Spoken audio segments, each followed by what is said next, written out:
कैसे हैं आप लोग?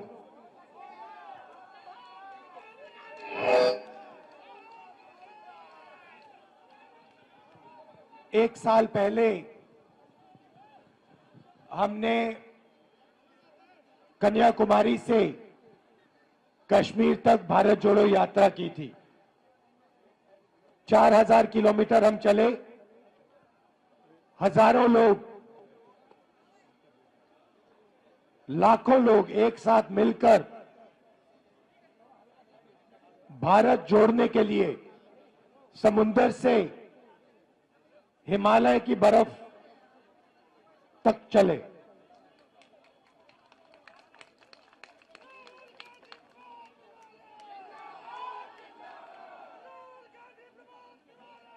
भैया बोलने दीजिए, ये आप नारे बाद में।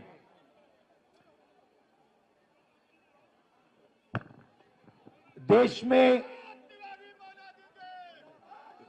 बीजेपी और आरएसएस नफरत और हिंसा फैला रही है। एक धर्म को दूसरे धर्म से लड़ाती है, एक जात को दूसरी जात से लड़ाती है और हिंसा देश में फैलाती है। 4000 किलोमीटर में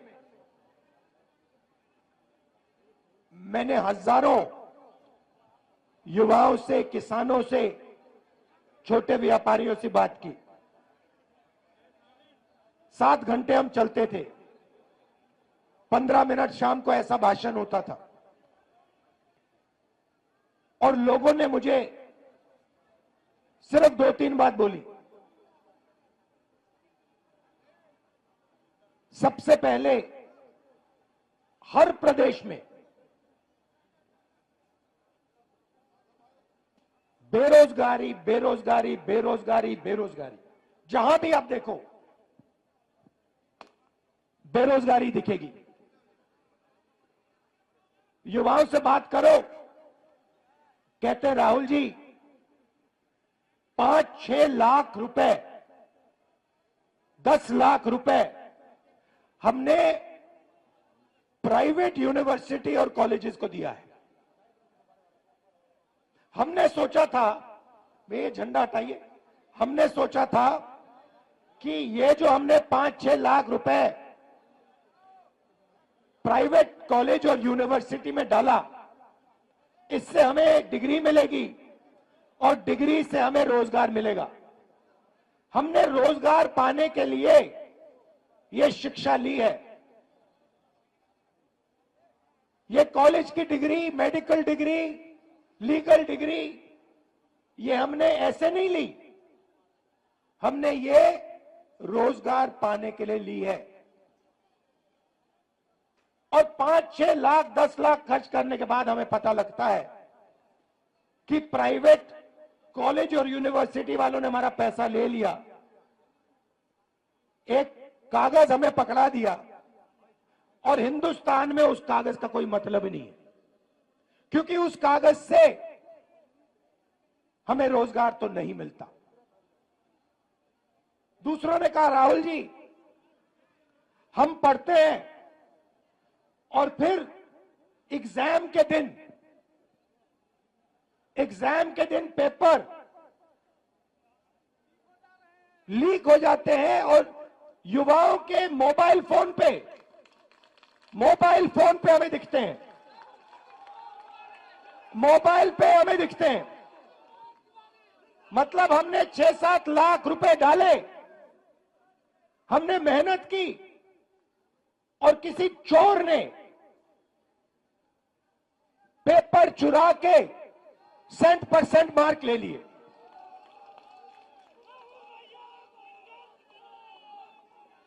अब जब भी ये मेरे पास आते थे, नहीं सुनो डिस्टर्ब मत करो, जब भी मेरे पास ये आते थे, युवा आते थे, कन्याकुमारी से लेकर कश्मीर, हर प्रदेश में मैं उनसे पूछता था भैया एक बात बताओ, पूछना नहीं चाहिए मगर मैं पूछता था, भैया मुझे बात बताओ, तुम्हारी जात क्या है? और 90% लोग, कोई मुझे कहे मैं पिछड़ा हूं, कोई मुझे कहे मैं दलित हूं, कोई मैं कुछ कहे मैं आदिवासी हूं। और जब जनरल कास्ट वाला मेरे पास आता था, मैं पूछता था भैया तुम्हारे माता पिता अमीर है या गरीब? वो कहता था गरीब है। तो फिर मैंने पता लगाया, मैंने कहा यहां पे यात्रा में मुझे पिछड़े लोग, दलित लोग, आदिवासी, गरीब, जनरल कास्ट के लोग मिल रहे हैं। मैंने पता लगाया कि भैया ये देश में है कितने? ये देश में 10%, 20%, 30%, 40%, 50%, ये है कितने? सड़क पर तो मुझे यही दिख रहे हैं और कोई दिख ही नहीं रहा। पता लगाया, सरकार कहती है हमें नहीं मालूम। मैंने कहा आपको कैसे नहीं मालूम? सरकार कहती है हमें नहीं मालूम। मैंने पूछा पिछड़े कितने हैं हिंदुस्तान में? हमें नहीं मालूम। दलित कितने हैं हिंदुस्तान में? हमें नहीं मालूम। आदिवासी कितने हैं? हमें नहीं मालूम। जनरल कास्ट के गरीब कितने? हमें नहीं मालूम। मैं आपसे पूछना चाहता हूं, देश में पिछड़े वर्ग के लोग कितने हैं? बताओ बताओ कितने हैं? 50%। आपका नाम क्या है? पूरा नाम? गोविंद सिंह जाटव जी। पिछड़ी जात के 50% आपने कहा, ठीक है। दलित कितने? 15%। आदिवासी कितने? 8%। 50, 15 और 8 कितना हुआ? 73%। 73% आबादी, 73% आबादी दलित, आदिवासी, पिछड़े। भैया शांत हो जाइए, डिस्टर्ब मत कीजिए। अब यहां मैं भीड़ में पूछना चाहता हूं, यहां पे पिछड़े लोग कितने? हाथ उठा के दिखाओ। ये देखो 50%। दलित कितने? हाथ उठा के दिखाओ। आदिवासी यहां कम है, ठीक है। अब मैं आपसे पूछना चाहता हूं, यहां पे मुझे भीड़ में पिछड़े और दलित तकरीबन 50-60% दिख रहे हैं, ठीक है। अब मैं आपसे पूछना चाहता हूं, हिंदुस्तान की सबसे बड़ी कंपनियों में मैंने मालिकों की लिस्ट निकाली है। 200 सबसे बड़ी कंपनियों की लिस्ट में दलित, आदिवासी, पिछड़े कितने? कितने? 60% नहीं है। मालिकों में मैंने लिस्ट निकाली है, 200 कंपनियों के मालिक में ना एक दलित, ना आदिवासी, ना पिछड़ा। फिर मैंने क्या किया? फिर मैंने कहा ठीक है भैया, ये देश के दलित हैं, आदिवासी हैं, पिछड़े हैं, ये मालिक नहीं बनना चाहते। तो मैंने पता लगाया मैनेजमेंट में कितने लोग हैं। सीनियर मैनेजमेंट में दलित, आदिवासी, पिछड़े 73% के कितने? बोलो बोलो। 0, एक नहीं है। तो जब आप प्राइवेट अस्पताल में जाते हो, यहां पे किसी का पैर टूटा? जब आप प्राइवेट अस्पताल में गए, आपने पैसा दिया? आपने प्राइवेट कॉलेज में पढ़ाई की? जब आपने प्राइवेट कॉलेज, यूनिवर्सिटी में आपने पैसा दिया, आपने किसको दिया? आपने ना दलित को दिया, ना आदिवासी को दिया, ना पिछड़े को दिया, और ना अपने जनरल कास्ट के गरीब व्यक्ति को दिया।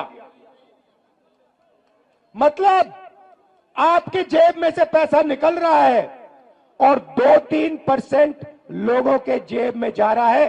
उन 2-3% में ना गरीब जनरल कास्ट का कोई है, ना आदिवासी है, ना दलित है, ना पिछड़ा है। अब सुनिए, अब आप कहोगे मुझे, देखो हम दलित हैं, हम आदिवासी हैं, हम पिछड़े हैं, आप हमारे लिए सपना देख रहे हो, आप चाहते हो कि कॉर्पोरेट हिंदुस्तान में हम भी जाएं, मगर हम में इस सपने को देखने का दम नहीं है। आप कह सकते हो कि हमने हार मान ली, राहुल गांधी ये सपना देख रहा है, मगर हम में वो क्षमता नहीं है, हम में वो दम नहीं है, हम में वो कॉन्फिडेंस नहीं है कि हम हिंदुस्तान की सबसे बड़ी कंपनियों के मालिक बने। आप कह सकते हो, मैं मानूंगा नहीं, मगर आप कह सकते हो। तो फिर चलो, आप कंपनियों में नहीं हो तो फिर मुझे बताओ, मीडिया में आपके कितने लोग, मीडिया में आपके कितने लोग? अब देखो मैडम, आपका नाम क्या है? हाँ, पूरा नाम? हाँ, नीति तनेजा जी हैं, मीडिया की हैं, ठीक है, ये न्यूज तक कंपनी है। आपका नाम क्या है? पूरा नाम क्या है? रक्षा जी, अभी वहां आऊंगा। अब देखिए, यहां पे माइक सेल फोन पकड़ी रक्षा यादव है, दिशा यादव, और ये दिशा यादव जो है, ये हिंदुस्तान की सबसे बड़ी मीडिया कंपनी की मालिक कभी नहीं बन सकती है, क्योंकि इसके नाम के पीछे यादव शब्द है। ये नहीं बन सकती है।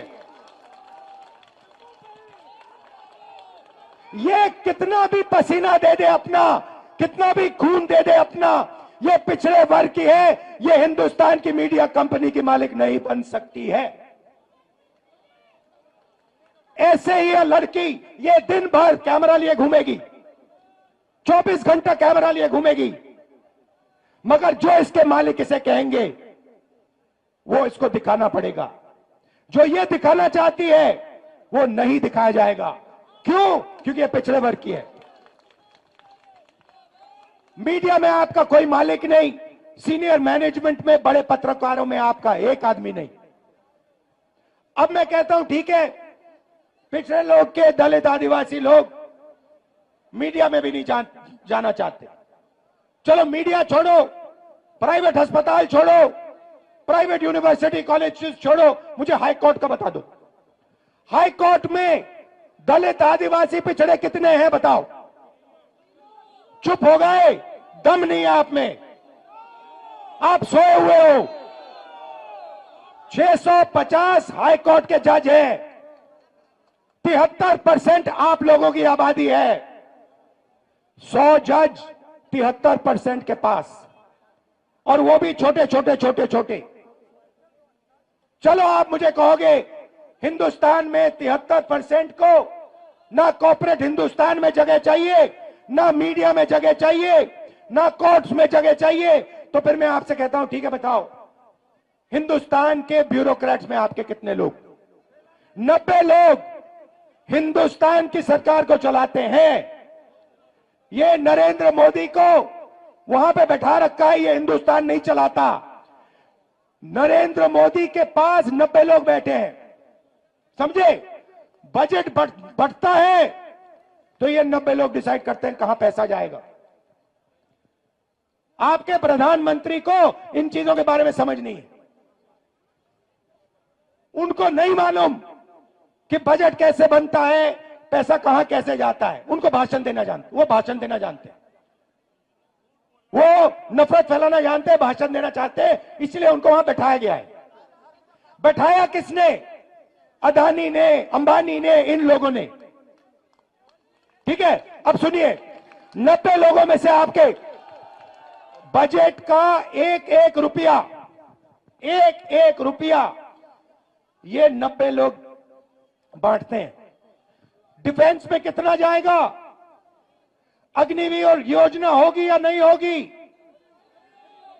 नहीं नहीं भैया बोलो, जितना बोलना है आपको। नहीं होगी, कुछ फर्क नहीं पड़ता, कुछ फर्क नहीं पड़ता। आप में कुछ दम नहीं है, आप में कुछ दम नहीं है, बोलो जितना बोलना है, कुछ नहीं होगा। अरे भाई सुन लो, समझ लो, समझ लो, समझ लो, आपके दिमाग में बात बैठ नहीं रही है। आप जितना चिल्लाना चाहते हो चिल्ला लो, जितना आप कहना चाहते हो अग्निवीर नहीं होगा चिल्ला लो, कुछ फर्क नहीं पड़ने वाला। आप में दम नहीं है, आप में दम नहीं है। अग्निवीर होगा, अग्निवीर होगा। क्यों? क्योंकि अदानी चाहता है इसलिए अग्निवीर होगा, मोदी चाहता है इसलिए अग्निवीर होगा। कैसे? वो क्या दम नहीं है आप में? कैसे नहीं होने देगा? हो रहा है। आप चिल्लाते हो और कुछ नहीं करते, दम नहीं है आप में। 73% में दम नहीं है। सुलह रख, मैं बताऊंगा आपको रास्ता, मैं रास्ता बताऊंगा, मगर दम नहीं है तुम लोगों में। तुम लोग सोए हुए लोग हो। मैं खुल के तुम्हारे सामने बोल रहा हूं, तुम लोग सो गए हो। 73% हिंदुस्तान का जो बब्बर शेर है, जो इस देश को चलाता है, जो इस देश को आगे ले जाता है, वो सो गया है, डर गया है। ये देश की सच्चाई है। आप कहो जितना कहना है अग्निवीर नहीं होगा, अग्निवीर नहीं होगा, नहीं होगा। 73% में दम नहीं है। होगा, कैसे नहीं होगा? अदानी ने डिसाइड किया होगा, होगा। नरेंद्र मोदी ने डिसाइड किया होगा, होगा। 90 ब्यूरोक्रेट्स ने डिसाइड किया है, होगा, होगा। दम नहीं है तुम में। अब सुनो, अब सुनो, 90 लोगों में से आर्मी में कितना पैसा जाता है वो डिसाइड करते हैं, स्वास्थ्य में कितना जाएगा वो डिसाइड करते हैं, किसान बिल वो डिसाइड करते हैं। 90 में से आपका कितना? 90 में से दलित आदिवासी पिछड़ों की कितनी भागीदारी मुझे बताओ? 90 में से 3 ओबीसी, 3 दलित, 1 आदिवासी, 90 में से 7 आपके। और सुनो, पता कहां बैठे? बड़ी बड़ी मिनिस्ट्री में नहीं बैठे, डिफेंस मिनिस्ट्री में नहीं बैठे, फाइनेंस मिनिस्ट्री में नहीं बैठे। कहां बैठे? छोटे से कमरे में बैठे हैं पीछे। और उनको कहा जाता है तुम लोग चुप हो जाओ, ज्यादा बकवास मत करो, नहीं तो तुम्हारा एसीआर उड़ा दिया जाएगा। एसीआर समझते हो? नहीं समझते। एनुअल कॉन्फिडेंशियल रिपोर्ट, जिससे पिछड़े ब्यूरोक्रेट्स की, दलित ब्यूरोक्रेट्स की, आदिवासी ब्यूरोक्रेट्स की रोज हत्या होती है। एसीआर नाम समझ लो। समझे? चुप हो गए? समझे? अब सुनो, 90 में से आपके 3, आपकी आबादी 73%, 73%, 90 में से 3 आपके। आप जानते हो 100 रुपए में से अगर हिंदुस्तान की सरकार 100 रुपए खर्च करती है, आप जानते हो आपकी कितनी भागीदारी है? 73%। जानते हो? 100 में से 73% की भागीदारी 6 रुपए 10 पैसे। 100 रुपए का नोट दो मुझे, 100 रुपए का नोट दो मुझे। मैं ठीक से समझाऊंगा आज आपको, तो समझोगे। 100 रुपए का नोट दो। ये रहा 100 रुपए का। अब 6 पैसे की कोई चीज दो मुझे, 6 रुपए की चीज दो मुझे कोई।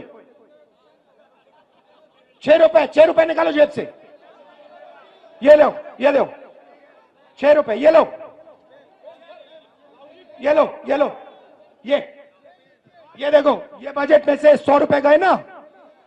अगर 100 रुपए बजट में खर्च हुए,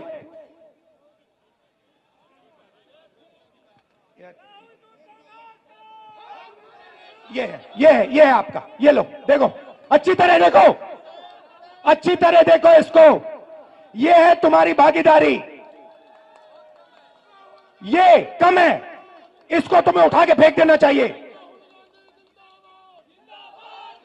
6 रुपए 10 पैसे की भागीदारी है तुम लोगों की। अन्याय है ये। हर रोज तुम्हारे साथ अन्याय हो रहा है। ये लो 100 रुपए। अच्छा अब सुनो, अब सुनो, राम मंदिर का आपने इनॉग्रेशन देखा? देखा? सबने देखा। मुझे बताओ, उसमें आपको अडानी दिखा? दिखा? उसका चेहरा देखा? अंबानी का चेहरा देखा? अमिताभ बच्चन का देखा? ऐश्वर्या राय का देखा? कोहली का देखा? किसी किसान का देखा? किसी मजदूर का देखा? किसी गरीब का देखा? हिंदुस्तान की राष्ट्रपति आदिवासी है। हिंदुस्तान की राष्ट्रपति आदिवासी है। उसका आपने राम मंदिर में चेहरा देखा? क्यों नहीं देखा? क्यों नहीं देखा? किसी दलित का आपने मंदिर में चेहरा देखा? किसी पिछड़े का आपने मंदिर में चेहरा देखा? तो फिर अब मैं आपको बताता हूं, आपने नरेंद्र मोदी का चेहरा देखा। आप कहोगे नरेंद्र मोदी पिछड़े वर्ग का आदमी है, और मैं आपको बताता हूं, नरेंद्र मोदी जब पैदा हुए गुजरात में वो जनरल कास्ट के आदमी थे। गुजरात में 2000 में उनकी जात, घाची जात को ओबीसी में डाला गया था। नरेंद्र मोदी ओबीसी नहीं है, नरेंद्र मोदी जनरल कास्ट के हैं, और नरेंद्र मोदी जनरल कास्ट के गरीब लोगों की भी देखभाल नहीं करते। तो यह मैं आपसे कहना चाहता था। मैं आपसे सिर्फ यह कह रहा हूं, आप अगर नहीं जगोगे, अगर आप अपना हक नहीं लोगे, भूखे मर जाओगे। आपके जो बच्चे हैं ना, मैंने देखा वाराणसी में, रात को मैंने देखा शराब पिए सड़क पे लेटे हुए थे। शराब पिए सड़क पे लेटे हुए थे। डिप्रेशन में है, जानते हैं कि भैया कुछ नहीं होने वाला यहां पे।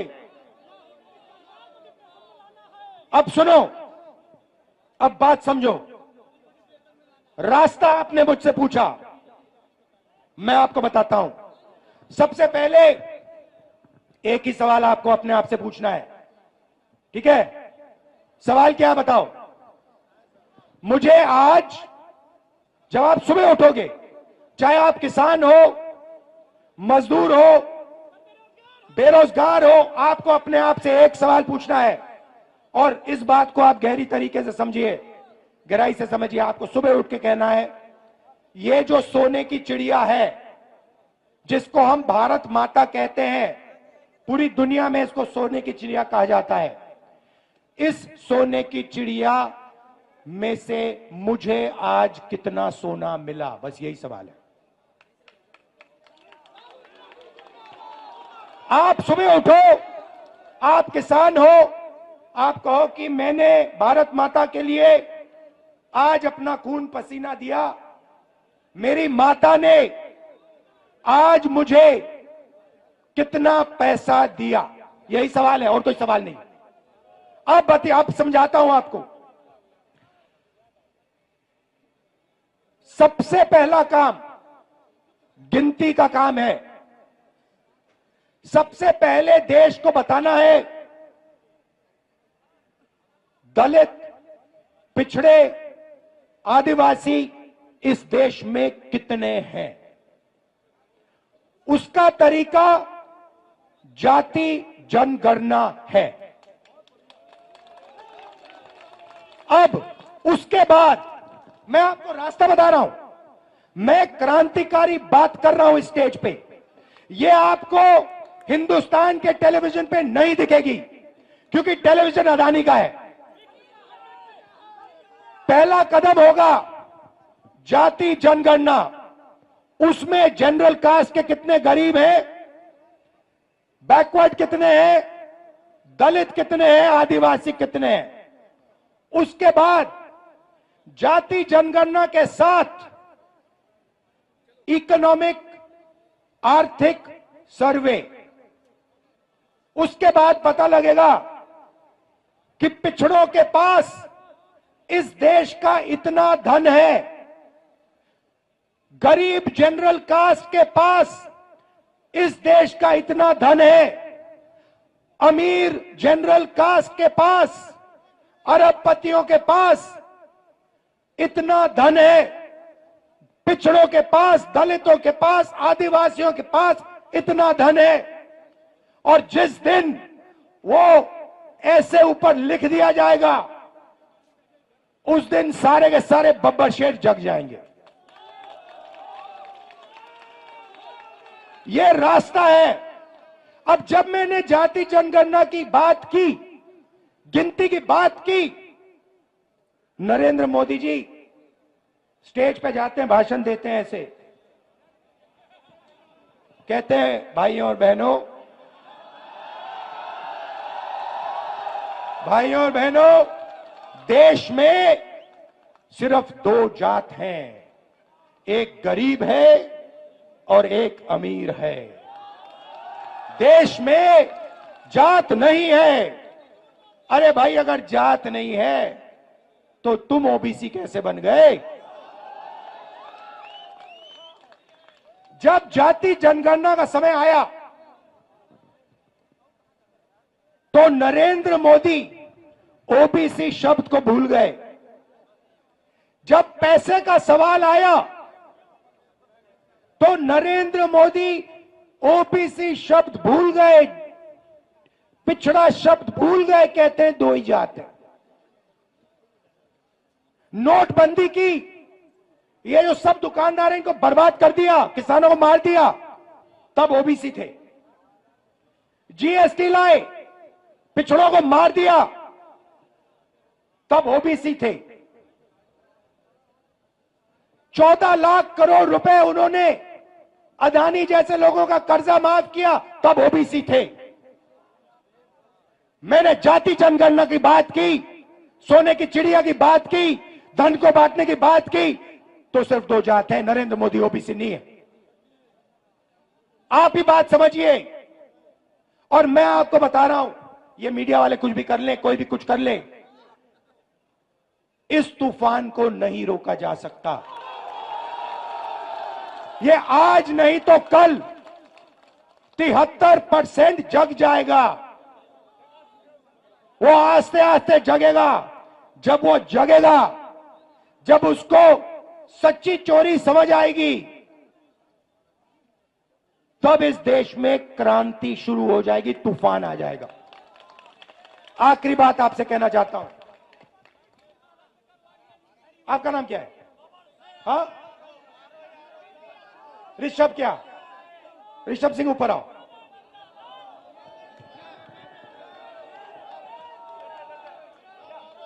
आओ, ऋषभ सिंह को ऊपर लाओ। अब मैं आपको हिंदुस्तान की राजनीति, ये पूरा का पूरा ड्रामा जो चल रहा है, 1 मिनट में समझाने जा रहा हूं। ये है ऋषभ सिंह, अच्छी तरह देखो इसको, ठीक है? अब मान लो मैं ऋषभ सिंह, हम सब ऋषभ सिंह का जेब काटने जाते हैं। मान लो ये तो सिक्योरिटी वाले हैं। मान लो यहां पे लोगों ने मन बना लिया इसकी जेब काटनी है। पहला काम क्या करेंगे? पहला काम कहेंगे, वो ऋषभ उधर देख, उधर देख, वो देख पाकिस्तान, उधर देख, ओए इधर देख, वो देख अमिताभ बच्चन, उधर देखो, वो देख ऐश्वर्या राय, ओए उधर देख, वो एक क्रिकेट। पहला काम ये है।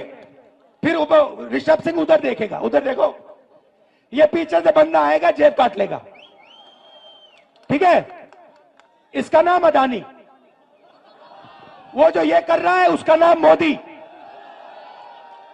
और तीसरा यहां पे एक बंदा खड़ा रहेगा, भैया मुझे एक डंडा देना जरा।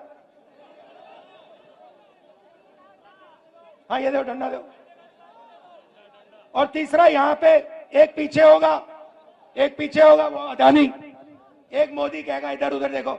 और ये तीसरा यहां पे डंडा लिए खड़ा होगा, ऐसे ऐसे ऐसे डंडा लिए खड़ा होगा। अगर किसी ने उल्टी सीधी बात की तो डंडा।